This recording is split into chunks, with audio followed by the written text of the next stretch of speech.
If I was Jerry Jones, I wouldn't pay Micah Parsons either. Micah Parsons has 0 career interceptions, which means that he's not actually an outside linebacker as his position is listed. All he is an undersized defensive end. He's a speed rush guy. He gets home. Micah Parsons is a great player. Micah Parsons isn't going to continue to be a great player in 2, 3, 4 years down the road because all he has in his bag is a speed rush. He's faster than the offensive lineman because he should be a linebacker, but he can't catch worth a damn, so that's why they play him at defensive end. There's no trade market for Micah Parsons. So Jerry Jones is literally just sitting here saying, maybe I just won't pay Micah Parsons at all and I'll get him to come play for free next year. No NFL team can plug Micah Parsons into their scheme because he can't get home as just a defensive lineman and he can't stop guys in the passing game as an outside linebacker. So if you're an NFL GM, what could you could give Micah Parsons to 16 of the 32 teams for free and they wouldn't be able to put him on the field because where's he going to play? He's not going to get home a defensive end and an outside linebacker. They're just going to throw the ball directly at him and he's not going to be able to catch it because Micah Parsons has brick hands. 0 career interceptions. He's not worth the money that he's asking for. Just be realistic. He's not a hybrid player. He's a one-trick pony. Dak Prescott is going on his 9th year in the NFL. All that is a disgrace to the Dallas Cowboy fan base. People say that the Dallas Cowboy fans care about their team, it's America's team, and that they're all in.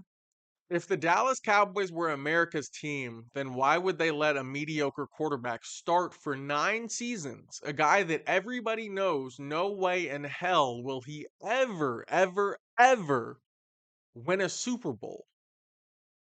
No way in hell will he ever be competitive in the playoffs.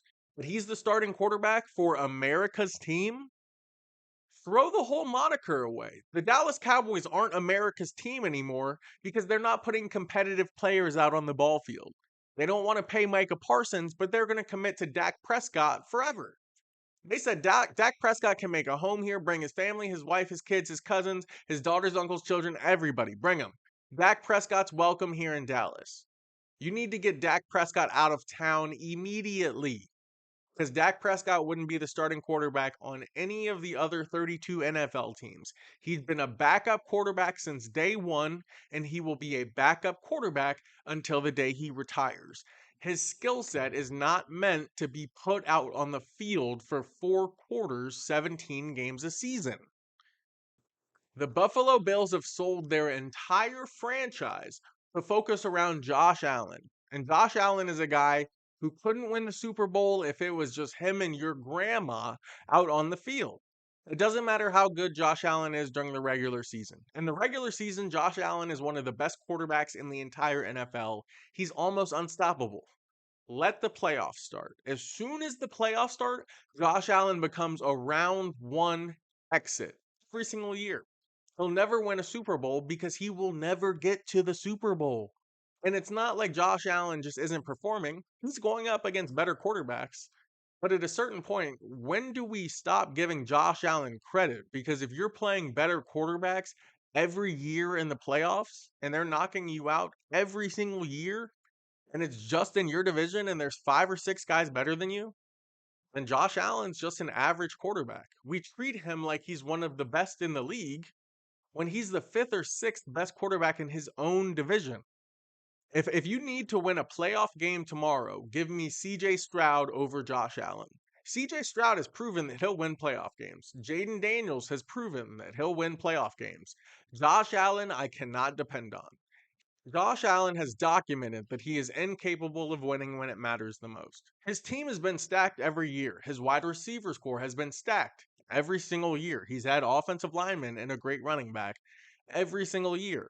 It doesn't matter who he plays against. Chiefs, Bengals, Ravens, Dolphins, Broncos. It could be a new team that they put in the NFL next year. Josh Allen will find a way to lose to him in the playoffs. Jackson Dart is the definition of a social media quarterback. He's coming into the NFL and there's no expectation for him to play. And I don't mean play this year. I mean, Jackson Dart will never, ever ever start a game as the starting quarterback in the NFL.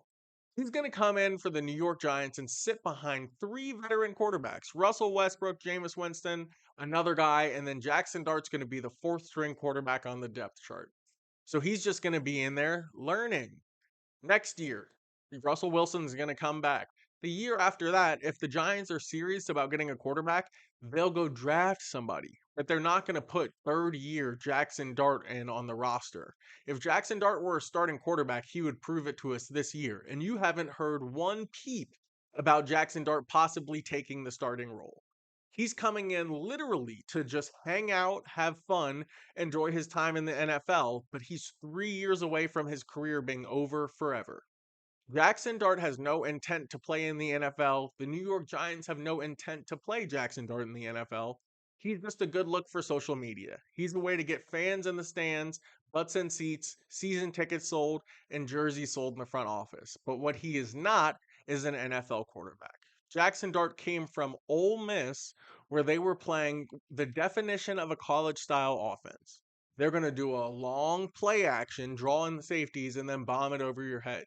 In the NFL, you can't do that because by the time you get done with your play action, you're going to have an NFL defensive lineman sitting in your lap and laying on top of you. We've never seen somebody take a victory lap the way that Damar Hamlin has taken a victory lap. He's been at every single social scene possible. I saw Damar Hamlin at the all-white party. How did Damar Hamlin get invited to the most exclusive event in the world? The all-white party. He's taking advantage of it every step of the way that he can get, and he's not focused on football anymore. At this point, Damar Hamlin's back. He's been playing NFL football for 2 years. You haven't heard of him make a play a single time. He suits up on Sundays. The Buffalo Bills are pretty much just keeping him around because they feel bad for him. It's a bad look for the Buffalo Bills organization to say, hey, we're getting rid of a guy who almost passed away while wearing our jersey. They're going to let Damar Hamlin play for the Buffalo Bills until he gets tired of running around. But what he will never do is make a play that changes the game. If Damar Hamlin had wrapped up T. Higgins that night, you never would have heard of his name. Now he's at the all white party next to Jay Z, Beyonce, and billionaires, just laughing and giggling. Damar Hamlin, focus on football. You're back now. So pay attention, lock in, and prolong your career as long as you possibly can, because that fame is not going to live on forever. People forget that Tyrann Mathieu never played his junior year of college football. We only saw Tyrann Mathieu play 2 years because he got kicked out of LSU because he was literally addicted to smoking weed. When I was a child, I didn't understand. I said, oh, maybe Tyrann Mathieu has a real drug issue. Maybe it was a false drug test. Maybe. No, Tyrann Mathieu loved smoking marijuana. And I get it. I get it. But listen, Tyrann Mathieu, you're the best safety in the entire world in the midst of the greatest college football career of all time. Everybody on YouTube is searching up your name, talking about you. ESPN, SportsCenter, every news outlet is talking about the honey badger. And you're smoking weed every single day to the point where you fail multiple drug tests and get kicked out of LSU. I'm glad that you had a great NFL career, but it's a disgrace that we never got to see junior year Tyrann Mathieu because he would have been cemented as the best college football player of all time. And he would have been the first DB to ever, and he would have been the first DB to win a Heisman in a long time from that year up until now where Travis Hunter won it. Puka Nacua is the only wide receiver in the NFL who has no highlights. He's just a continuous underdog story where people are rooting for him saying, oh my gosh, I can't believe that Puka Nacua made a play because he's not that fast, he's not that strong, he's not tall, he doesn't catch that well, he doesn't run routes that well. How is this guy still getting yards? I'm such a big fan of him. That's how people think of him. People treat Puka Nacua like he's a 7-year-old child. Just look at the production. He has no highlights. So we don't have to keep talking about him as if he's an NFL superstar. He's not. He's the third option for the Los Angeles Rams. That's all that he ever was, and he was getting off because the Rams had Cooper Kupp on their team. Cooper Kupp is a pretty good wide receiver, so it's easy for the guy on the other side of the field who's 5'9" and looks like he's not capable of doing anything to get open. So yeah, Puka Nacua is better than expected, but he's not better than most of the guys in the NFL, and he's not better than most starting wide receivers. So stop calling him a top 10 wide receiver in the league. He's not. He's a number one underdog story. And besides that, he's not even top 20 in wide receivers. We've never seen an NFL player let fame go to his head the way that Sauce Gardner did. When Sauce Gardner was at Cincinnati, he was this humble young man who didn't socialize, he didn't drink, he didn't smoke. He was strictly focused on just football. Sauce Gardner goes to the New York Jets. He plays his rookie year. Fantastic year because he was the same Sauce. Didn't drink, didn't smoke, didn't socialize. After his rookie year, after his rookie year, Sauce Gardner was replaced by a stunt double. Sauce Gardner got tattooed from his neck down to his toes, every single inch of his body, and he never made another NFL play again. Sauce Gardner became just the guy guarding the receiver on the other end of a highlight play. Every receiver scoring on Sauce Gardner, he's not shutting anybody down. It's like, what happened to Sauce? He's not focused on football anymore. He got a little bit of money. He reached his goals. That's as far as Sauce Gardner ever thought he would get. So he's not grinding anymore. He's not paying attention anymore. And Sauce Gardner is not dedicated to being one of the best players in the world. Sauce Gardner is focused on being famous, enjoying his time in the NFL, and socializing as much as possible. Sauce Gardner started dating Ice Spice Sauce Gardner started dating Ice Spice and he's showing up to every social event possible. What I have not seen from Sauce Gardner is a highlight film. I haven't seen Gardner working out this entire summer. I haven't seen Sauce Gardner shutting down anybody in training camp. I haven't seen Sauce Gardner make a play in 2 years in the NFL. So, what are you doing at the Knicks playoff game? What are you doing at the music awards? Why am I always seeing Sauce Gardner on television? I want to see Sauce Gardner on a football field. I want to see Sauce Gardner in a gym. I want to see Sauce Gardner in a weight room. I want the Sauce Gardner back who is going to be one of the best cornerbacks that the NFL had ever seen because he's 6'3" and fast as lightning. But if you don't work out and you don't practice, then Sauce, you're not going to be fast. You're just 6'3" and your career's going to be over. So if you don't focus this year, this is going to be the last year that we see Sauce Gardner in the NFL. It's not surprising that Jacksonville is trying to play Travis Hunter both ways because they only have to pay him for one rookie contract. So the Jackson Jaguars are looking at Travis Hunter like he's buy one, get one free. That's all he is. Travis Hunter's body only has so many snaps that he's going to be able to play in the NFL. He's not Superman. He's just a young kid right now. So his body's able to go both ways. Those snaps are going to add up. Travis Hunter's going to begin to sit out games, have injury. He's going to miss time because once again, Travis Hunter is human. The Jacksonville Jaguars don't care about that. They're going to take the first 4 years of his rookie contract and they're going to absolutely run him into the ground. They're going to try to get every single dollar that they paid for him out of him with his production on the field. Whether or not Travis Hunter is good playing both ways, the Jags don't care. They said, "We paid you. You said you want to play both ways. We bought one, we got one free. Go out on defense, Travis Hunter." That's the way that this relationship is going to go. When Travis Hunter gets older, he's going to realize that the worst decision he ever made was telling NFL franchises he wanted to play both ways. Playing both ways in the NFL is basically just saying, hey, I'll come and play for you 50% off because I'm going to play the other side of the ball for free. NFL teams don't care about that. They're going to say, okay, come and play as much as you want to, kid. I don't have to pay you any extra. I don't have to incentivize you for the other side of the ball.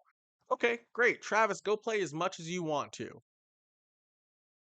When Travis Hunter gets older, he's going to look back and say, wow, I should have had 5 additional years on my NFL career if I wasn't playing both sides of the ball.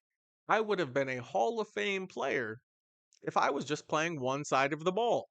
I probably would have scored more touchdowns or gotten more interceptions if I was just playing one side of the ball. There's a reason that people don't play both sides in the NFL, Travis, and it's not because they can't do it. It's because there's a business impact to trying to play both ways. If you play both ways, your career will be shorter. There's a lot of accolades that you're going to miss out on, and nobody's really going to remember that you played both ways except you. Travis Hunter, if you keep trying to play both ways, you're going to be mediocre on both sides of the ball. Give the jig up and just play one side. The Saints drafted Tyler Show for absolutely no reason. Tyler Show was 25 years old when he got drafted to the New Orleans Saints. He was almost as old as their veteran QBs that they have on roster, and he had no proven track record of success. He went to Louisville last year. Tell me, do you remember Louisville being relevant in any college football discussion? Do you remember Louisville football winning any big games? Do you remember hearing of Tyler Show up until the moment that he got drafted before Shadur Sanders? No to all of them. So why would the New Orleans Saints draft Tyler Show knowing that he's not going to have success in the NFL? The only reason was to prove a point to Shadur, but now they're struck in between a rock and a hard place because they have no quarterback. So they're just continuously wasting talent, wasting Chris Olave's career, and they have other guys too who are just competing for nothing. The city of New Orleans deserves better, and they need to put a quarterback in place immediately.